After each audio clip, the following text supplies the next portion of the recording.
نحمده ونصلي على رسوله الكريم أما بعد فأعوذ بالله من الشيطان الرجيم بسم الله الرحمن الرحيم وإذ ابتلى إبراهيم ربه بكلمات فأتمهن قال إني جاعلك للناس إماما وقال رسول الله صلى الله عليه وسلم حب الوطن من الإيمان او كما قال علیہ الصلاۃ والسلام۔ جناب صدر، معزز علماء کرام اور عزیز طلبہ، آج ہندوستان کی تاریخ میں آج کا دن بہت ہی اہمیت کا حامل ہے، جس کو ہم یوم آزادی کے نام سے مناتے ہیں۔ یہ ایک لمبی تاریخ ہے۔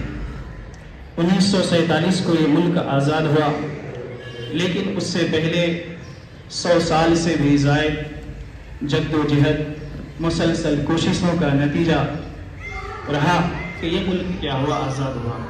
اس آزادی میں ہمارے بزرگوں نے اپنی جان کی قربانی پیش کی، مال کی قربانی پیش کی۔ روایات میں لکھا ہے کہ تقریباً صرف مسلمانوں ہی میں سے 2.5 لاکھ سے زائد مسلمانوں نے آزادی ملک کے لیے اپنی جان کے نذرانے پیش کیے۔ ان میں سے 20,000 سے زائد علماء کرام تھے۔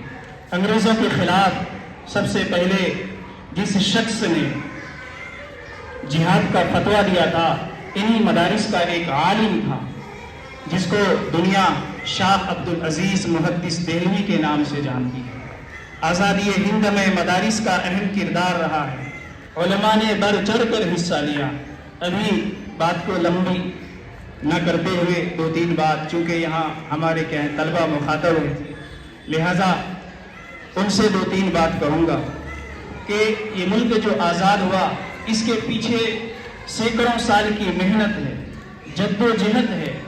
لہٰذا ہمیں اس سے یہ سبق ملتا ہے کہ ہم کسی اعلیٰ اہداف کے لیے، کسی اعلیٰ مقام کے لیے ہمیں مسلسل جد و جہد کرنے کی ضرورت ہے۔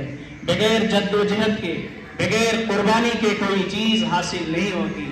اس ملک کو آزاد کرانے کے لیے 100 سال اس سے بھی زائد مدت میں لوگوں نے اپنی جان کی قربانی پیش کی، وقت کی قربانی پیش کی، تب یہ ملک کیا ہوا، آزاد ہوا۔ اور آزادی کے ساتھ ساتھ یہ ملک 1950 کے اندر ایک جمہوری نظام کا عمل سامنے آیا، یعنی یہ ملک جمہوری بنا، اور جمہوری ملک بننا یہ ہم سب کے لیے اللہ کی طرف سے ایک بہت بڑی نعمت ہے۔ مولانا عبدالحمید اظہری صاحب نور اللہ مرقدہ، اسی نظامیہ صوفیہ کے سالانہ جلسہ میں 4-5 سال پہلے اعظم کیمپس میں انہوں نے ایک جملہ کہا تھا، جو مجھے ابھی تک یاد ہے، میں بار بار کہتا ہوں۔ انہوں نے اسمبلی ہال کے اندر یہ کہا تھا کہ ہندوستان میں جمہوری نظام کا ہونا یہ ہم سب کے لیے اللہ کی طرف سے بہت بڑی نعمت ہے، کیونکہ اس نظام کے تحت ہم اپنے ہر وہ کام کر سکتے ہیں جو قانون کے دائرے میں۔ تو ہمیں قانون کے دائرے میں رہ کر اپنے حقوق کا مطالبہ کرنا چاہیے، اپنی آزادی کا مطالبہ کرنا چاہیے۔ ہندوستان 1947 میں غلامی سے آزاد ہوا، لیکن ابھی یہ آزادی نامکمل ہے۔ ہمارے ملک کے جو اندرونی دشمن ہیں، ان سے آزادی کی ضرورت ہے، غربت سے آزادی کی ضرورت ہے، کرپشن سے اس ملک کو آزادی کی ضرورت ہے، بھید بھاؤ سے آزادی کی ضرورت ہے، نفرت سے آزادی کی ضرورت ہے۔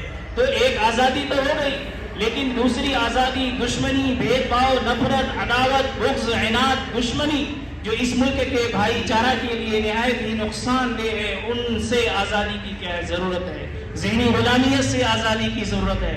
بات کو لمبا نہ کرتے ہوئے ابھی کیا کہتے ہیں، مدرسے کے طرف سے، ذمہ داروں کی طرف سے تقریباً تمام اساتذہ اور ملازمین کو ایوارڈ سے نوازا گیا۔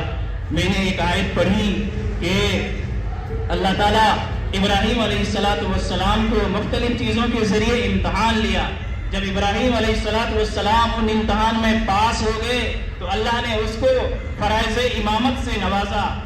تو جب کوئی کسی میدان میں کوئی ہنر دکھاتا ہے، کوئی کارکردگی دکھاتا ہے، تو انتظامیہ کے طرف سے اسے انعامات کے طور پر کچھ پوسٹ دیے جاتے ہیں، کچھ عہدے دیے جاتے ہیں۔ یہ ان کی حوصلہ افزائی ہوتی ہے۔ اس لیے میرے طلبہ، اگر آپ کو کچھ بننا ہے، کچھ کرنا ہے، تو آپ کو محنت کرنی پڑے گی۔ ایک دن کی محنت نہیں، آپ کو مسلسل محنت کرنا پڑے گا۔ آپ ابھی بچے ہیں، آپ کو محنت 10 سال 15 سال مسلسل محنت کرتے رہیں گے تو آپ جا کر ایک عالم بعمل بنیں گے، مفتی بنیں گے، حافظ بنیں گے، قاری بنیں گے، محدث بنیں گے، ملک کے ذمہ دار بنیں گے۔ تو یہ سب مسلسل محنت کرنے سے آئے گا۔ اس کے بعد میں نے ایک حدیث کا ایک ٹکڑا پڑھا تھا کہ حب الوطن من الایمان، کہ وطن سے محبت کرنا ایمان کی کیا ہے دلیل ہے۔